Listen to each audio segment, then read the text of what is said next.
Hello everyone, welcome back to Vidyalaya. तो आज के वीडियो में बात करेंगे स्टोक्स थ्योरम पर। तो स्टोक्स थ्योरम जो है वो बेसिकली क्या है ना कि एक सरफेस और कर्व सरफेस और कर्व के बीच का कंपैरिजन है, या सिंपली मैं कहूं कि आपका ये एरिया और लाइन इंटीग्रल पर बेस्ड है। ठीक। तो अगर आपके पास कोई सरफेस है जो किससे घिरा हुआ है, किसी कर्व सी से घिरा हुआ है, कोई सरफेस एस, तो उन दोनों को हम किस तरह से रिप्रेजेंट करते हैं, या सिंपली ये कह सकते हैं कि आपका स्टोक्स थ्योरम जो है कन्वर्जन है from single integral to double integral और डबल इंटीग्रल टू सिंगल। वो किस तरह से, वो देख लो, क्लोज इंटीग्रल और ये आ जाएगा C F dot D R equal to double integral S, और यहां आपका आ जाएगा del cross F dot N cap D S. ठीक।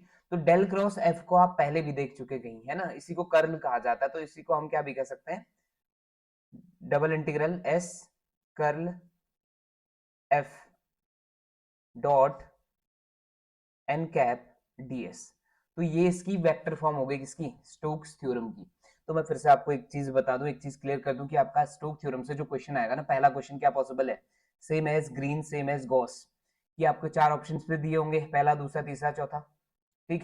आपसे पूछेगा कि कौन सा इनमें से स्टोक्स थ्योरम को रिप्रेजेंट करता है। हो सकता है कि पहले में ग्रीन दे दिया हो, दूसरे में आपको गॉस दे दिया गया हो, और तीसरे में स्टोक्स दिया हो, और चौथा कहे कि नन ऑफ दीज। ठीक। तो आपने टिक कहाँ लगाना है उस टाइम पे, अब ये लिख के नहीं देगा ग्रीन्स का है या आपका गॉस का है या स्टोक्स का है, आपको फॉर्मूला देगा बस, जैसे इस फॉर्म में दे देगा। तो आपने टिक लगाना है उन टर्म्स पे। तो एक क्वेश्चन तो ये बहुत वैलिड बन सकता है, यानी कि यहाँ से आपका बनने की संभावना इसकी बहुत ज्यादा है, करेक्ट। लेकिन इसी में एक चीज और, जैसे कि ये तो इसकी कौन सी फॉर्म हो गई, वेक्टर फॉर्म हो गई।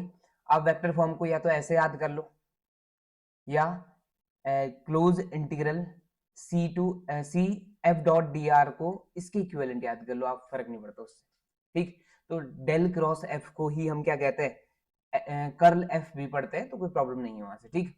चलो, इसी का अगर मैं वेक्टर फॉर्म की बात, सॉरी कार्टेशियन फॉर्म की बात करूं, तो कार्टेशियन फॉर्म आपको इसका किस तरह से दिखाई देता है वो देख लेते हैं। ठीक है, देखो, जो एफ है, एफ को हम बोल देंगे कंपोनेंट फॉर्म में F one I plus F to J plus F three के। क्लियर।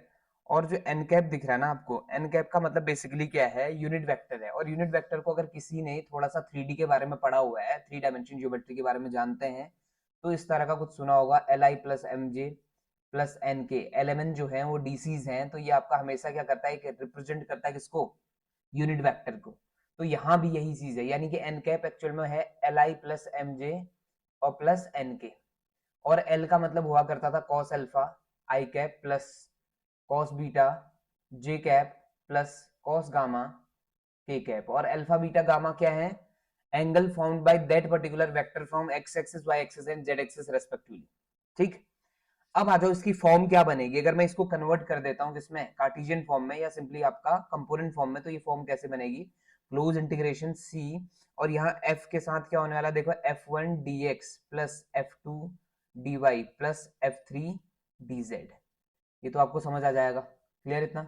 ये क्यों हो रहा है, क्योंकि लेफ्ट में जो वेक्टर फॉर्म थी ना हमारी, वेक्टर फॉर्म कुछ इस तरह की थी, देखो, एफ डॉट डी आर। तो डी आर का मतलब यहाँ क्या हो जाएगा, एक चीज और मैं लिख दूं यहाँ पे, आर का मतलब आप सभी समझते हैं कि एक्स आई प्लस वाई जे प्लस जेड के होता है। तो डी आर का मतलब क्या हो जाएगा, डी आर का मतलब हो जाएगा डी एक्स आई कैप प्लस डी वाई जे कैप प्लस डी जेड के कैप। करेक्ट, इतना समझ आ गया होगा। अब इस चीज को क्या करेंगे, F one D X plus F two D Y plus F three D Z हो गया लेफ्ट में, क्योंकि ये लेफ्ट में ये पोर्शन था। राइट में है डबल इंटीग्रेशन एस हुआ करता है, और del cross F dot N cap और डीएस। ठीक। तो ये जो चीज है ये कैसी बन जाती है, या इसी को हम कर्ल भी कहते हैं। ठीक। तो राइट वाली जो चीज है बेसिकली वो आपका क्या हो गया, अगर बात करूं ये वेक्टर प्रोडक्ट है और ये स्केलर है, तो ये पूरा जो कंबाइंड होके कुछ इस तरह से आ जाएगा जब आप इसको सॉल्व करेंगे। तो एस, और अंदर आ जाएगा del F three upon del Y minus del F two upon del Z, और बाहर से cos alpha plus del F two, sorry del F one upon del Z minus del F three upon del X, और बाहर से आ जाएगा cos beta, और plus del F2 upon del X minus del F1 upon del Y, और बाहर से आ जाता है कॉस गामा, ठीक। और इस पूरे के बाहर से ds। क्लियर हो गया? ds का मतलब अगर तुम्हें याद है तो इस तरह का कुछ लिखते थे हम लोग, dx dy लिख रहा हूं तो अपॉन में आ जाता था n कैप डॉट k, ठीक। थोड़ा सा याद आ रहा तो ठीक है, नहीं आ रहा तो अभी दिखाता हूँ कि क्वेश्चन कितने आसानी से इसमें सॉल्व कर सकते हैं, ठीक है। यहाँ तक क्लियर है इतना? चलो जी, ये तो इसकी कौन सी फॉर्म हो गई, या तो कंपोनेंट फॉर्म कहूँ या आपका इसको फॉर्म कहूंगा कार्टेशियन फॉर्म, ठीक। तो वेक्टर फॉर्म ज्यादा पूछी जाती है, कार्टेशियन बहुत कम चांसेस हैं, फिर भी अगर आता है तो आप यहाँ से भी टिक लगा लेंगे। तो पहला क्वेश्चन आपका क्लियर हो गया होगा। स्टोक्स थ्योरम से भी पहला क्वेश्चन वही आने वाला है कि which of the following represents Stokes theorem. आपको 4 ऑप्शन दिए होंगे, आपने उसमें से किसी एक को टिक करना होगा, क्लियर। तो यहाँ से संभावना यही बनती है, इतना बड़े क्वेश्चन नहीं आने वाले यहाँ से, ठीक। अब अगर मान लो कोई क्वेश्चन पूछा जाए इस यहाँ से, ठीक, तो क्वेश्चन किस तरह का हो सकता है वो देख लो आप।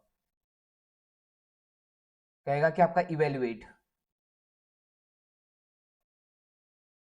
इवेल्युएट, ठीक, और इंटीग्रेशन दिया हुआ है क्लोज्ड सी, और यहां आपका दे दिया Y Z D X plus Z X D Y plus X Y D Z, ये दे दिया है, ठीक। और कहता है where C is the curve X square plus Y square equal to 1 and z equal to Y square. ये तो लिमिट्स के लिए काम आएंगे, तो बाद में देख लेंगे, ठीक।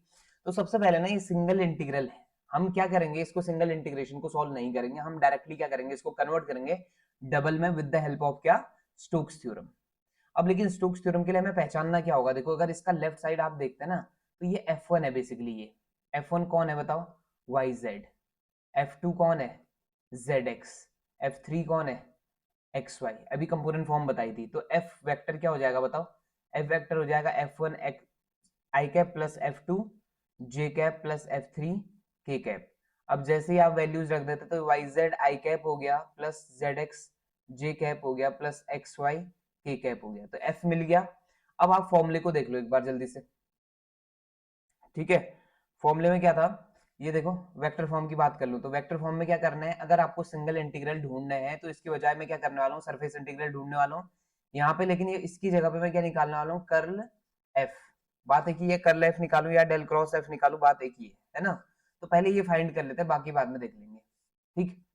तो हम क्या करने वाले हैं, एफ मिल चुका है आपको, अब आप निकालने वाले हैं कर्ल एफ या सिंपली डेल क्रॉस एफ। और अगर आप डेल क्रॉस एफ निकाल रहे हैं तो आपको पता है क्रॉस जो है डिटर्मिनेंट के साथ चलता है, ठीक है। तो यहाँ क्या आ जाएगा, डेल अपॉन डेल एक्स, और ये आ जाएगा डेल अपॉन डेल वाई, ये आ जाएगा डेल अपॉन डेल जेड। और एफ की वैल्यूज की बात करूं तो F1 F2 और F3, ठीक। अब सॉल्व कर लेते फिर, और F1 F2 F3 की जगह हम वैल्यू पुट करेंगे बाद में क्या, वाई जेड जेड एक्स और एक्स वाई, ठीक। इसको सॉल्व करो तो आई के साथ क्या आने वाला है, रो गई कॉलम गया, क्या बना, del upon del Y of F3 minus del upon del Z of F2 plus J गया, जे को मैं थोड़ा सा अलग फॉर्म में लिखूंगा, यानी कि इसको मैं क्या करूंगा, पहले आपका प्लस वाला लिखूंगा बाद में माइनस वाला, ठीक है। जैसे भी आप अगर डिटरमिनेंट सॉल्व करना आप सभी को आता है, तो जैसे आप करना चाहे कर सकते हैं, ठीक। तो इस बार ये आ जाएगा del upon del Z of F1 minus del upon del X of F3 और प्लस के कैप, और के कैप के साथ क्या बनने वाला है, del upon del X of F3 minus del upon del Z of F1। Correct इतना, इतना पहुंचते ही अब आपके पास आई कैप ऐसे रहा। अब यहाँ देख लो जरा, F3 की वैल्यू कितनी थी, F3 की वैल्यू थी एक्स वाई, तो एक्स वाई का डेरिवेट अगर आप करते हैं किसके रिस्पेक्ट में, y के रिस्पेक्ट में पार्शियली, तो आंसर आता है क्या, x माइनस F2 को आप देखेंगे तो कौन है, zx है, zx को डेरिवेट करो with respect to z partially, तो आपका अगेन क्या आ गया, x आ गया। प्लस j के केस में जल्दी से आ जाओ, F1 को डेरिवेट करो विद रिस्पेक्ट टू z, तो क्या बनेगा, y माइनस F3 को विद रिस्पेक्ट टू x, तो y बन गया प्लस k, और यहाँ आप डेरिवेट करते हैं तो आई थिंक ये आपका z और z बन रहा है ना, चेक कर लेना एक बार, ठीक। तो अब देखो x माइनस एक्स कितना हो जाता है, जीरो, तो ये बन गया जीरो आई कैप प्लस जीरो जे कैप प्लस जीरो के कैप, यानी कि सिंपली ये आ गया जीरो वेक्टर आ गया, यानी कर्ल एफ क्या आ गया है, कर्ल एफ की वैल्यू जीरो आ गई है। तो अब इंटीग्रेशन में आ जाओ वापस से जल्दी, इंटीग्रेशन का फॉर्मूला क्या हुआ करता था, close integral C F dot D R vector equal to double integral S F cross sorry, और ये क्या आ जाएगा dot N cap D S. तो इसकी वैल्यू आ गई कितनी 0, तो 0 वैल्यू आते ही ये पूरा जो इंटीग्रल है वो कितना हो जाएगा 0 हो जाएगा। तो यानी कि ये जो इंटीग्रल की वैल्यू पूछी थी उसने हमसे, उसकी वैल्यू कितनी आ गई 0 आ गई। तो इस तरह से आपको सॉल्व करना है। तो यहाँ से क्वेश्चन इसी तरह के छोटे छोटे क्वेश्चन बन सकते हैं। और एक चीज और याद रखो, देखो स्टोक्स थ्योरम भी क्या कर रही है, सॉरी स्टैक हो गया ये है ना, माफ करना, ये हो गया स्टोक्स थ्योरम। ठीक, तो स्टोक्स थ्योरम और ग्रीन्स थ्योरम को देख लो जल्दी से। स्टोक थ्योरम भी क्या करती है आपका, स्टोक थ्योरम बात करती है किस पर, सिंगल इंटीग्रल और डबल इंटीग्रल की। सेम केस सिंगल और डबल की बात कौन करता है, ग्रीन भी करता है। लेकिन ग्रीन में एक चीज याद रखना, ग्रीन में हम एम और एन ढूंढने में सक्षम हैं। अगर आपको एम और एन मिल पा रहा है ना, इसका मतलब वो कौन किसकी बात कर रहा है, ग्रीन की बात कर रहा है।